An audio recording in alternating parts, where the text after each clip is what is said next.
Hi பசங்களா, எப்படி இருக்கீங்க? ஸோ ஸ்கூல்ல ஹாஃப் இயர்லி எக்ஸாம்ஸ் எல்லாம் ஸ்டார்ட் ஆயிருக்கும். நோட் கரெக்ஷனுக்கு போயிட்டு வந்திருக்கும். ஸோ நிறைய கான்செப்ட்ஸ் திரும்பவும் ரீடீச் பண்ணா நல்லா இருக்கும் அப்படின்னு தோணும். நிறைய கான்செப்ட்ஸ் ஞாபகம் இருக்கும், நிறைய விஷயம் மறந்து போயிருக்கும்.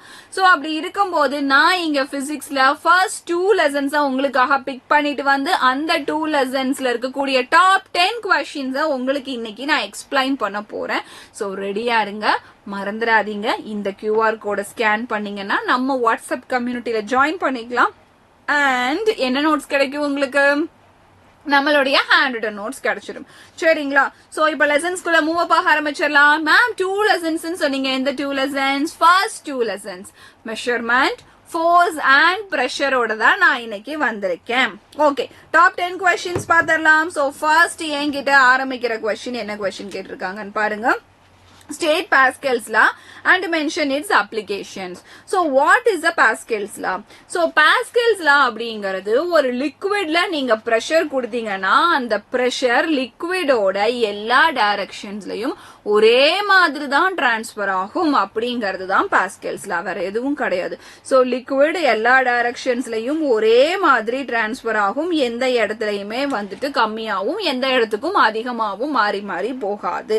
அது எந்த சிஸ்டம்ல பர்டிகுலர்ஸ் தான் உங்களுக்கு நடக்கும். சோ க்ளோஸ்டு சிஸ்டம்ஸ்ல, அந்த சிஸ்டம்ல எக்ஸ்டர்னல்ஸ் எதுவுமே இல்லாதப்போ இருக்கக்கூடிய ஒரு க்ளோஸ்டு சிஸ்டம்ஸ்ல இந்த மாதிரி தான் நடக்கும் அப்படிங்கறத நான் உங்களுக்கு ஹைலைட் பண்ணிடுறேன். சோ ஹைலைட் பண்ணிட்டு எல்லா டைரக்ஷன்ஸ்லயுமே இது போகும்பா. So this is simply denoted as a Pascal's law அப்படின்னு சொல்லி நம்ம ஹைலைட் பண்ணிடலாம். சரிங்களா? பாஸ்கல்ஸ்லாம் உங்களுக்கு இந்த கான்செப்ட்ஸ்ல இருந்து ரொம்ப கிளியரா இருக்கும். ஓகே, இப்ப நம்ம நெக்ஸ்ட் கான்செப்டுக்கு போகலாம். இதுலயே இன்னொரு வேற அடிஷனல் கொஸ்டின் கேட்டிருக்காங்க. மென்ஷன் இட்ஸ் அப்ளிகேஷன், அதையும் மென்ஷன் பண்ணிடலாம். சோ பாஸ்கல்ஸ்ல எங்கெங்கெல்லாம் யூஸ் பண்றாங்க? உங்களுக்கு ஆட்டோமொபைல் சர்வீஸ் ஸ்டேஷன்ஸ்ல எல்லாம் வந்துட்டு வெஹிக்கிளை லிஃப்ட் பண்றதுக்காக யூஸ் பண்றாங்க. அப்ப கம்மியான பிரஷர் கொடுத்தா அந்த பிரஷர் இவென்ச்சுவலா எல்லா டைரக்ஷன்ஸ்லயுமே டிராவல் ஆகி ஒரு பெரிய லிஃப்ட ஆட்டோமேட்டடா மேல, ஒரு பெரிய காரை ஆட்டோமேட்டடா மேல லிஃப்ட் பண்ணிரும். So this is denoted as a mechanical advantage.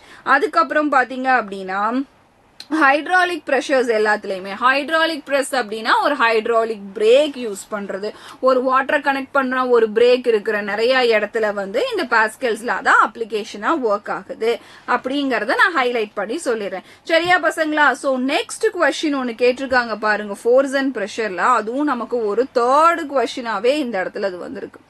அது என்ன அப்படின்னு சொல்லி பாத்தீங்கன்னா, why is a ball bearing used in cycle hub? So ball bearing அப்படிங்கறது என்ன? நம்ம அந்த சைக்கிளை கழட்டி மாற்றவங்களுக்கு எல்லாம் நல்லாவே தெரியும். சோ பால் பியரிங் அப்படிங்கறது வேற எதுவும் கிடையாது. சிம்பிளா அந்த நட்டு போல்ட் எல்லாத்தையுமே கனெக்ட் பண்ற பிளேஸ் தான் நம்ம என்னன்னு சொல்லி டினோட் பண்ணிருப்போம், பால் பியரிங் அப்படின்னு சொல்லி டினோட் பண்ணிருப்போம். கரெக்டுங்களா? சோ அதை நான் இங்கனக்குள்ள ஃபர்ஸ்ட் மார்க் பண்ணி வச்சிடுறேன். So let me mark this. Yeah, so ball bearing. Okay, so ball bearing எடுத்தாச்சு. சோ என்ன சொல்லிருக்காங்க? why you are using a ball bearing அப்படிங்கறத இங்கனக்குள்ள ஹைலைட் பண்ணி என்கிட்ட கேட்டிருக்காங்க. சரி, இப்ப நான் இதுக்கு என்ன ஆன்சர் சொல்லணும் அப்படின்னு நினைக்கிறீங்க? சோ ஃபர்ஸ்ட் ஒன், இது ஒரு ஃப்ரிக்ஷனை தடுக்கிறதுக்கு ஹெல்ப் பண்ணுது. Friction is a concept. அப்போ இந்த இடத்துல நான் யூஸ் பண்ணும்போது எப்படி சொல்றேன்? சோ எனக்கு அந்த இடத்துல 2 ஆப்ஜெக்ட் மேக்சிமம் சைக்கிள்ல ரோலிங்கா தான் இருக்கும். சோ அப்ப ரோலிங் ஃப்ரிக்ஷன் கிரியேட் ஆகும். Rolling is smaller than the sliding friction. So இந்த particular reasonனால friction அப்படிங்கிறவங்கள நான் வந்து கம்மி பண்ணணும். So sliding friction here replaced by the rolling friction. அப்ப ball bearing யூஸ் பண்ணும்போது அந்த ஆப்ஜெக்ட்ஸ் கிடையாது, அந்த ஸ்லைடை தாண்டி ரோல் நல்லாவே ஒர்க் ஆகும். So friction மெயினா குறைக்கிறதுக்காக தான் நம்ம இந்த விஷயத்த பண்ணிருக்கோம் அப்படிங்கறதையும் உங்களுக்கு நான் ஹைலைட் பண்ணி சொல்லிடுறேன். சரியா பசங்களா? அப்ப நெக்ஸ்ட் கொஸ்டின் போலாமா? நெக்ஸ்ட் கொஸ்டினும் கொஞ்சம் இப்ப நல்லா மழை பெஞ்சிட்டு இருக்கிறதுக்கு தென் நம்ம சைக்ளோன் அனௌன்ஸ்மெண்ட்ஸ்க்கு ஏத்த கொஸ்டின் ஒன்னு வந்திருக்கு. Your friend was absent to the school yesterday. You are inquiring about his absence. He told that he have a fever. அவனுக்கு ஃபீவர் இருக்குன்னு சொல்லிட்டான். சரி, okay. It was measured to be 100 degrees Celsius. Okay, 100 degrees Celsiusல fever இருக்கு. 100 degree செல்சியஸ்னு measure பண்ணது கரெக்டா? அந்த 100 டிகிரி செல்சியஸ்ங்கிறது ஃபீவர் தானா? If he wrong try to make him understand. So அவனை கொஞ்சம் கிளியர் பண்ண ட்ரை பண்ணுங்க பார்ப்போம். ஸோ அப்போ டெம்பரேச்சரை மெஷர் பண்றதுக்கு மொத்தம் 3 வழி இருக்கு. என்னென்ன வழி அப்படின்னு சொல்லி கேட்டீங்கன்னா, the first one is a degree Celsius, second one is a Kelvin and third one is a degree Fahrenheit. So நம்மளுடைய பாடி டெம்பரேச்சரை எப்பவுமே நம்ம எப்படிதான் மெஷர் பண்ணுவோம் அப்படின்னு சொல்லி பார்த்தீங்கன்னா 98.2 டிகிரி ஃபாரன்ஹீட் இல்லைன்னா 4 டிகிரி ஃபாரன்ஹீட். இந்த ரெண்டுல ஏதாவது ஒண்ணுதான் மேக்சிமம் நமக்கு மென்ஷன் பண்ணுவாங்க. இந்த book they will mention properly it is the 4 degree Fahrenheit. Okay, so 94 degree Fahrenheit if it is a fever. எனக்கு இது ஃபீவரா இருந்திருந்ததுன்னா இது எவ்வளோ டிகிரி ஃபாரன்ஹீட்டா இருந்திருக்கணும்? It should be 100 degree Fahrenheit. So இந்த 100 டிகிரி ஃபாரன்ஹீட்டா இருந்திருந்தா மட்டும்தான் டெஃபினட்டா இது என்னவா இருந்திருக்கும்? ஃபீவரா இருந்திருக்கும். அப்ப 100 டிகிரி செல்சியஸ் அப்படிங்கிறது it is not possible to have 100 degree Celsius because 100 degree செல்சியஸ்ல ஒரு ஆப்ஜெக்ட் வாட்டரை பாயில் ஆக ஆரம்பிச்சிரும். So he should not say it is 100 degree Celsius. He have to say it is 100 degree Fahrenheit if he have a fever. ஓகேங்களா? அத நான் இங்கனக்குள்ள ஆன்சரா சொல்லிடுறேன். சரியா பசங்களா? So next questionக்கு போலாம். List out the base quantities with their units. யாரெல்லாம் base quantities அப்படின்னு கேக்குறாங்க. அதுவும் நமக்கு யூனிட்ஸோட சேர்த்து கேட்டிருக்காங்க. ஓகே, இந்த பேஸ் குவான்டிட்டியை அண்டர்ஸ்டாண்ட் பண்ணிக்கிறதுல இருக்கக்கூடிய ஒரு நல்ல விஷயம் அப்படியே இதை கொண்டு போய் நம்ம ஹையர் ஸ்டடீஸ்ல படிப்போம். பட் இப்ப படிக்கிறதே நமக்கு மறந்து போயிடும். ஆனா அப்படி இல்லாம அட்லீஸ்ட் கான்செப்டையாவது அண்டர்ஸ்டாண்ட் பண்ணிக்கணும். இந்த 7 அப்படிங்கிற நம்பர் ரொம்ப ஃபேமஸ். கிரிக்கெட்டா இருந்தா தோனி, ஃபுட்பாலா இருந்தா ரொனால்டோ, ரெயின்போவா இருந்தா 7 கலர்ஸ் விப்சிஆர். சோ 7 ஜெனரலாவே ஒரு ஃபேமஸ் நம்பர். சோ இங்கேயும் மொத்தம் எவ்வளோ பேஸ் குவான்டிட்டிஸ் இருக்குன்னு பாத்தீங்கன்னா மொத்தம் 7 பேஸ் குவான்டிட்டிஸ் உங்களுக்கு இருக்கு. சோ 7 பேஸ் குவான்டிட்டிஸ் யார் யாருன்னு சொல்லிடலாமா? நான் ஹைலைட் பண்ணிடுறேன். சோ ஃபர்ஸ்ட் வர்றவங்க எனக்கு length. So length is mention in the metre. So second மீட்டரோட சிம்பிள் நம்ம யூஸ் பண்ணிக்கலாம். சோ எம், இவங்களை SI யூனிட்ஸ்னு சொல்லலாம். So second one is the mass. So mass is mentioned in the fill measured by the kilogram. So SI unit use பண்ணும்போது kg. Next third one is the time. Time which is measured in seconds. The letter is S. Fourth one is temperature. இந்த டெம்பரேச்சருக்கு தான் 1-2 unit இல்லாம ஏகப்பட்ட பேர் இருக்காங்க. So the temperature is Kelvin. So Kelvin is stands a K. And the fifth one is the electric current. So current measured by the unit of amperes. So ampere அப்படினா நம்ம ஏங்கற letter use பண்ணிக்கலாம். 1 2 3 4 5. அப்ப இன்னும் 2 பேர் மிச்சம் இருக்காங்க. F, amount of substance. So amount of substance னு denote பண்ணும்போதே கொஞ்சம் chemistry based concept னு தெரியுது. So mole ல measure பண்ணுவோம். The letter is used as unit is mole, MOL.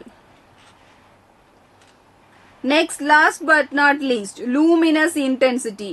Ma'am, இதெல்லாம் என்ன? Luminous intensity அப்படிங்கிறது brightness. So இந்த brightness எதுல measure பண்ணுவாங்கன்னா candela. So you will measure that by candela. So CAD அப்படின்னு நம்ம சொல்லிடலாம். நீங்க உலகத்துல மெஷர் பண்ற எல்லா பாராமீட்டரும் இந்த 7 பாராமீட்டருக்குள்ள அப்படியே அடங்கிடும். So those are mentioned as a base quantities. இவங்க இல்லாம யாரையுமே டிரைவ் பண்ணி கொண்டு வர முடியாது. So that is mentioned as a base quantities. Concepts படி நம்ம சிம்பிளா எக்ஸ்பிளைன் பண்ணிடுறோம். சரியா பசங்களா? அப்ப இது வரைக்கும் கிளியரா இருக்கா? அப்படியே நம்ம கண்டினியூ பண்ண ஆரம்பிக்கலாமா? The next question. Write a short note on different type of clock.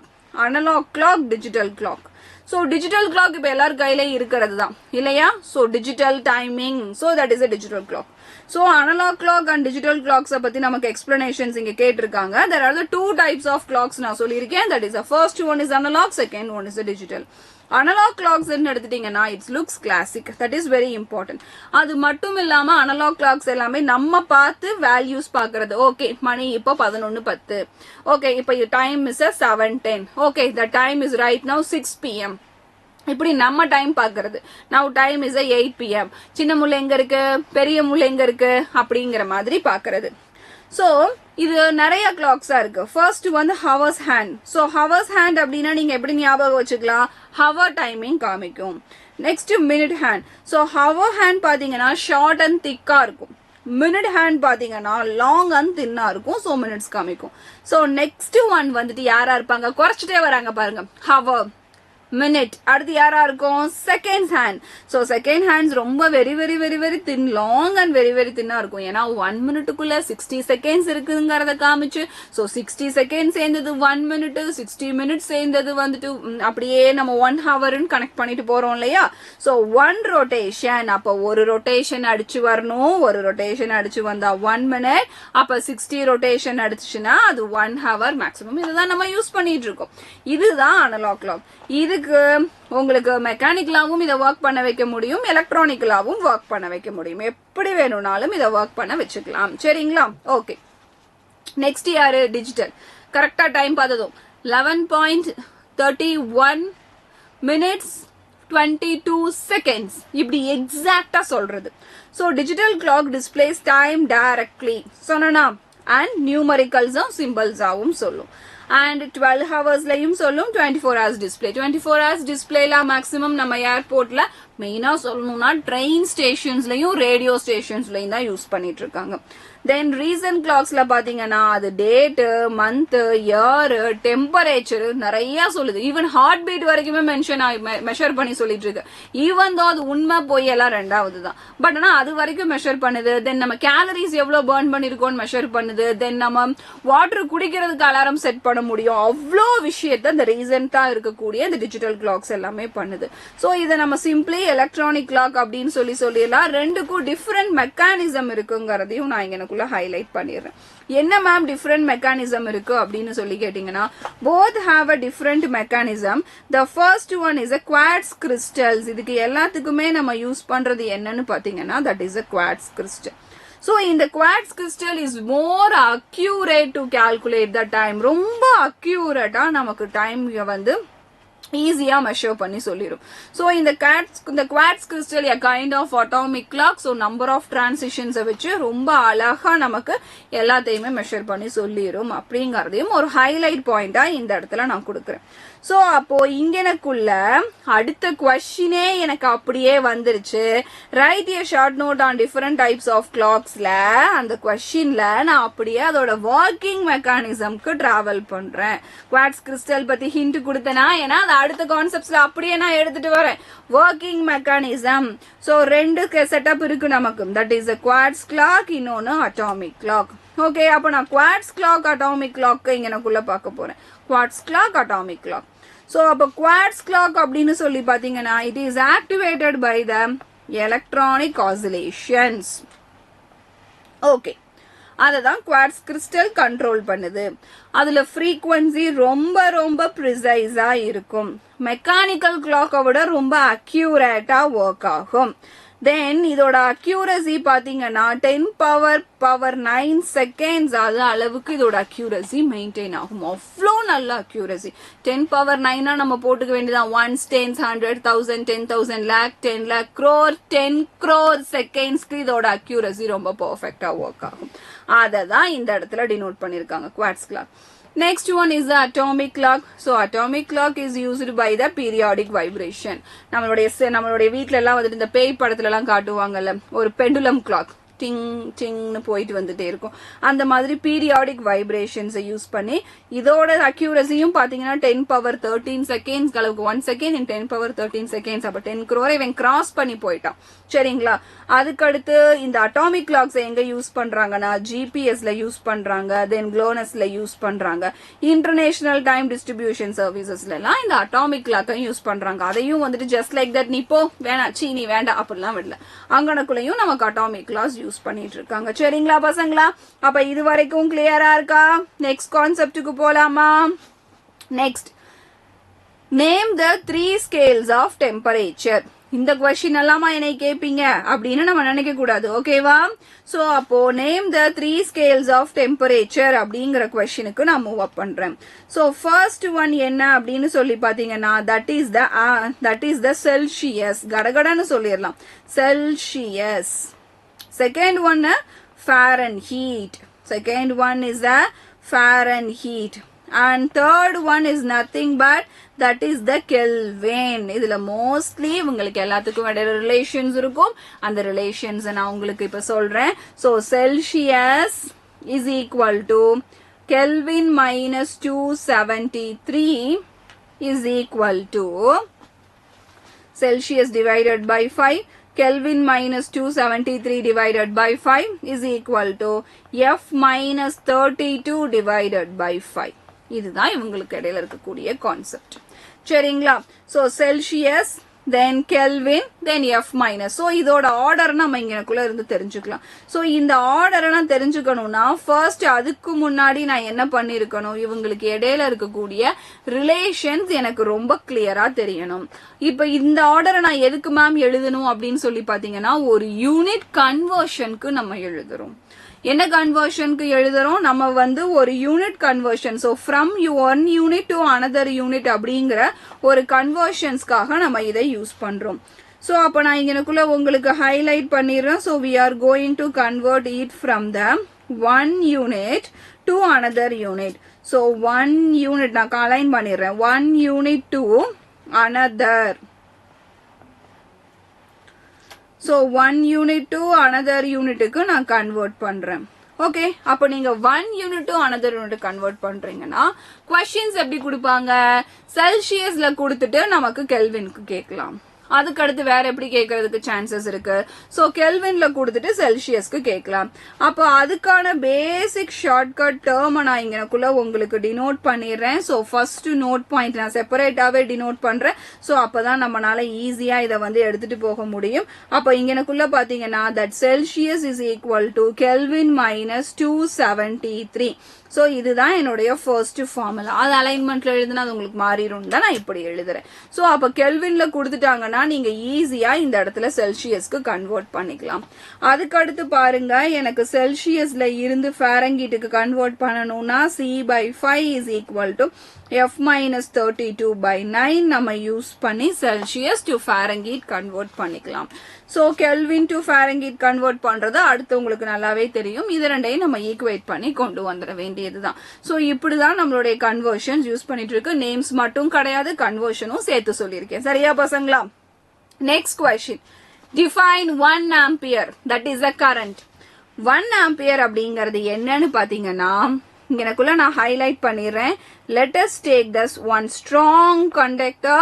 so இந்த கண்டக்டர்ல எனக்கு இந்த கண்டக்டர்ல டைம் கரெக்டா 1 செகண்ட்ஸ்ல, இதோட லென்த் கரெக்டா 1 மீட்டர் இருக்கும் போது, சோ இதுல சார்ஜ் பாத்தீங்கன்னா கரெக்டா 1 கூலும் ஆஃப் சார்ஜ் டிராவல் ஆச்சுன்னா அதுல எனக்கு ப்ரொடியூஸ் ஆகிற current is set to be a 1 ampere of current. ஓகேங்களா? சோ இததான் 1 ampere சொல்றோம். சோ இந்த 1 second at the 1 meter of length the charge has to be 1 coulomb, then it is said to be a 1 second. So length கூட உங்களுக்கு இந்த பாராமீட்டர்ல வேண்டாம். So அவங்க நம்ம ரெண்டு மெயின் பாராமீட்டர்ஸ் மட்டும் எடுத்துக்கிட்டா போதும். Time has to be a 1 second and charge has to be a 1 coulomb. Ma'am ஏன் சார்ஜுக்கு கூலும் யூஸ் பண்றீங்க? Because SI unit is a coulomb, அதனால நான் கூலும் யூஸ் பண்ணிக்கிறேன். சரிங்களா? சோ நெக்ஸ்ட் क्वेश्चन போலாமா? Next question, why it is not advisable to use a fountain pen while traveling in a plane? Okay, ஒரு நல்ல wonderful question எனக்கு கொடுத்திருக்காங்க. force and pressureல வரக்கூடிய ஒரு important question. it is not advisable to use fountain pen. actually இந்த fountain pen use பண்றது நமக்கு ட்ரெயின்ல, actually flightல மட்டும் கிடையாது, அடுத்து இன்னொரு இடத்துலயும் இருக்கு. அது என்னன்னு பாத்தீங்கன்னா நம்ம எக்ஸாம்க்கு போகும்போது, பிகாஸ் அதுல ஏதாவது சின்ன டேமேஜ் நடந்தா நமக்கு ஃபுல்லா இங்கு கொட்டிடும். சோ அதனால ரொம்ப கான்சியஸா எடுத்துட்டு போறமான்னு இருப்போம். சோ இங்கனக்குள்ள ஃபவுண்டைன் பென்ஸுக்கு ஃபர்ஸ்ட் நான் கான்செப்ட் சொல்லிடுறேன். So if you are using a fountain pen, it is not advisable actually. So let me take a fountain pen once again. yeah, so let us take a fountain pen. So நான் fountain Benz எடுத்துக்கிறேன். So fountain பென்ஸை எப்படி build பண்ணியிருப்பாங்க அப்படின்னு சொல்லி பார்த்தீங்கன்னா they are built in such a way to handle a pressure. So pressure inside balance themselves. So themselves அவங்க side அவங்க balance பண்ணிக்கிற மாதிரி இந்த இடத்துல ஃபவுண்டைன் பென்னை வந்துட்டு நமக்கு செட் பண்ணிருப்பாங்க, இன்பில்ட் பண்ணிருப்பாங்க. இந்த ஃபவுண்டைன் பென்ஸ்ல நமக்கு ஒரு சி லெவல்ல இருந்து நீங்க மேல எடுத்துட்டே போயிட்டு இருக்கீங்க. அப்போ அட்டாமிக் பிரஷர் அப்படிங்கறது ஒண்ணு இருக்கு.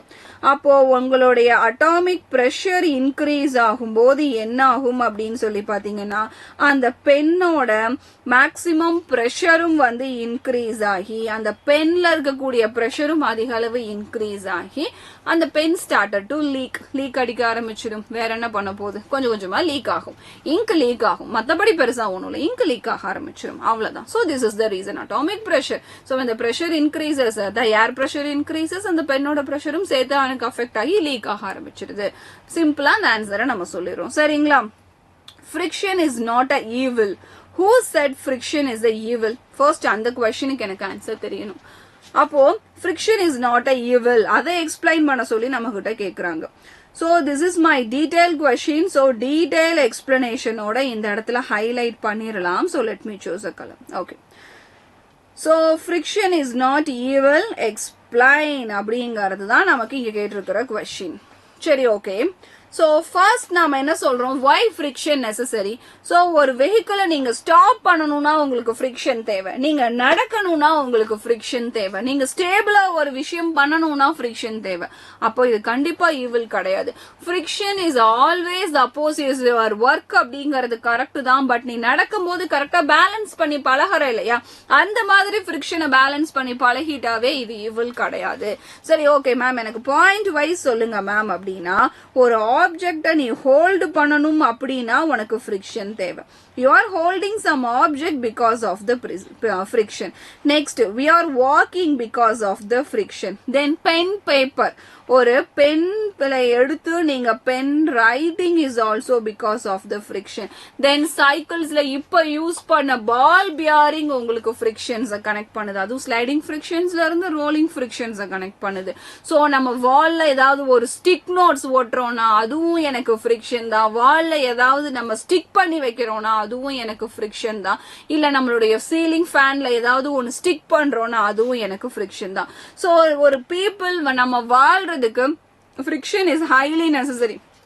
கார் போயிட்டு இருக்கு, பிரேக் பிடிக்கிறீங்க, பிரேக் அந்த இடத்துல நீங்க குடுக்குற எக்ஸ்டர்னல் ஃபோர்ஸ் கம்மியாக அப்போஸ் பண்ணிட்டே வர்ற ஒருத்தன் அப்படியே அதிகமாகி நீ கம்மியாகும் போது அவன் அதிகமாகி வந்து இப்படி ஸ்டாப் பண்றான்.